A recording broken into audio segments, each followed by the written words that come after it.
Shanik no aguanta los ronquidos de Arad y se pasa al cuarto tierra de madrugada. Ahí está Shanik en la cama de gomita.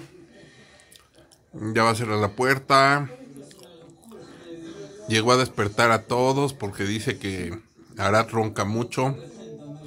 Y Adrián Marcelo aquí está, le está diciendo, no, es que hay hasta divorcios por eso. Chanik, te amamos, neta, Te amamos, gorda. Sí, gracias. Eres.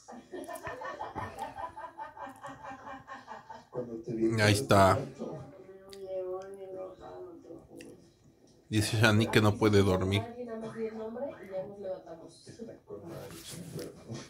Y se pasó a dormir al cuarto tierra porque Arad ronca mucho. Que te vi entrar, Chanik me dio, o sea, dije, ¿qué pedo, güey? Gorda, ¿no traes? Ah, no, traes una. Yo creo que hasta él se asusta.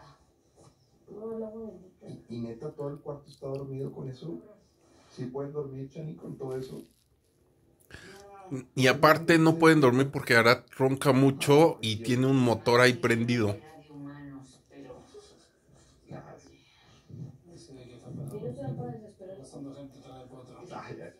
Imagínate que sea estrategia. Eso Es- porque está amaneciendo, lo trae inflamado del barril. Ser estrategia de Arad dormirse con un motor. Como que yo creo que le dan chance. ¿Qué opinan ustedes?